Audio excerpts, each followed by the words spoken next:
Kita ke informasi selanjutnya, pemirsa. Kebocoran data pribadi dapat mengakibatkan kerugian yang cukup besar. Pemirsa, kebocoran data pribadi dapat mengakibatkan kerugian yang cukup besar, apalagi jika data tersebut digunakan untuk tujuan kejahatan.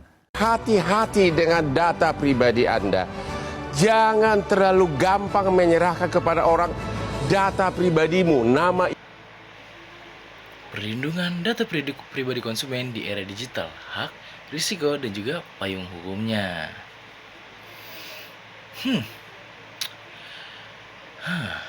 Aneh ya, setiap hari tanpa kita sadari, kita itu memberikan data pribadi kita ke puluhan layanan digital. Mulai dari belanja online, daftar aplikasi, sampai sekedar wifi gratis. Tapi pertanyaannya, apakah data itu aman? Apakah perusahaan benar-benar melindungi informasi kita? Hari ini kita akan membahas tentang perlindungan data pribadi konsumen berdasarkan dari undang-undang di Indonesia, temuan para penelitian dan juga fakta-fakta yang terjadi dalam dunia digital kita. Lalu, apa itu data pribadi?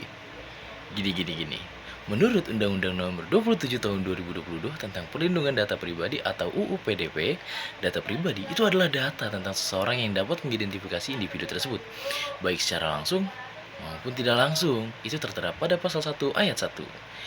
Undang-Undang PDP membagi datanya menjadi dua. Yang pertama, itu ada data pribadi umum seperti nama, alamat, jenis kelamin, dan juga pekerjaan. Pasti kalian sering dengar ini. Dan kemudian yang kedua itu ada data pribadi spesifik seperti data biometrik, genetika, kesehatan, data keuangan, dan juga data lainnya yang sifatnya itu sebenarnya sensitif. Kalau dari penjabaran tadi, artinya hampir seluruh aktivitas digital kita itu sebenarnya menghasilkan data pribadi yang wajib dilindungi loh. Lantas, kenapa konsumen itu harus dilindungi?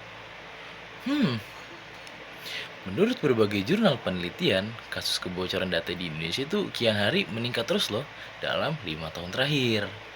Salah satu studi dari Jurnal Pendidikan Indonesia tahun 2025 itu menunjukkan bahwa penyalahgunaan data oleh perusahaan dan juga pihak ketiga itu sering terjadi karena lemahnya pengawasan dan juga rendahnya literasi digital oleh suatu konsumen nih. Dan juga penelitian dari Jurnal Surya Kencana 2 tahun 2023 juga menjelaskan bahwa data pribadi itu sebenarnya sudah menjadi komoditas ekonomi. Perusahaan hanya memanfaatkannya untuk iklan, profiling, hingga analisis perilaku konsumen. Inilah alasannya kenapa konsumen membutuhkan perlindungan yang jelas, kuat, dan juga memiliki dasar hukum.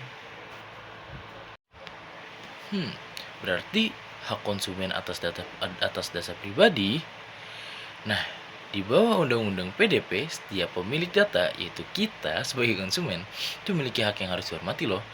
Beberapa hak utama diantaranya, yang pertama, hak untuk mengetahui tujuan pengolahan data kita.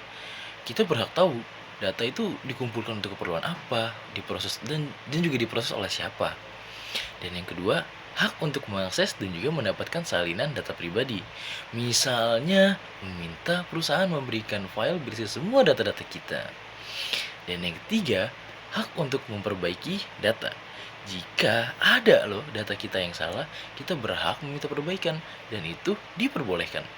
Dan yang keempat, hak untuk menghapus data pribadi, termasuk ketika akun kita dihapus dan ketika kita itu menarik dari persetujuan kita loh. Dan yang terakhir, itu ada hak untuk menarik persetujuan. Setiap pengguna itu boleh membatalkan izin pengolahan data kapan saja. Nah, itu dia. Inilah hal-hal penting karena tanpa persetujuan kita, perusahaan tidak boleh mengolah data kita secara sembarangan. Dari tadi kita ngomongin tentang perusahaan. Tapi ada nggak ya sanksi bagi pelanggarnya? Jelas ada dong. Undang-Undang PDP itu memberikan dua jenis sanksi.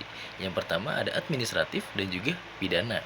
Kalau dari sanksi administratif itu sekedar teguran tertulis, denda administratif, dan juga penghentian sementara aktivitas pemrosesan juga data. Kemudian ada penghapusan data pribadi atau bahkan dikeluarkan dari layanan tertentu. Nah, kalau dilihat dari sudut pandang sanksi pidana, yang pertama itu mengungkapkan data pribadi tanpa hak itu dapat dipidana sampai 4 tahun. Kemudian ada menyalahgunakan data pribadi untuk keuntungan pribadi dapat dipidana sampai 5 tahun plus denda hingga 5 miliar. Nah, 5 miliar gede loh. Dengan sanksi-sanksi itu, pemerintah ingin memastikan bahwa data konsumen itu tidak lagi dianggap remeh oleh perusahaan. Ternyata kita sudah sampai di penghujung penjelasan. Yang terakhir, penutup. Gini, data pribadi itu adalah bagian dari identitas kita, dan identitas adalah hak fundamental manusia. Dengan adanya Undang-Undang PDP, Undang-Undang Perlindungan Konsumen, serta penelitian akademis yang terus mengawal isu privasi, kita memiliki landasan yang kuat untuk menjaga hak kita sebagai konsumen. Jadi, bijak-bijaklah ya membagikan data, pahami hak-hakmu, dan juga dorong perusahaan untuk lebih transparan. Karena privasi bukan kemewahan, privasi adalah hak setiap warga negara.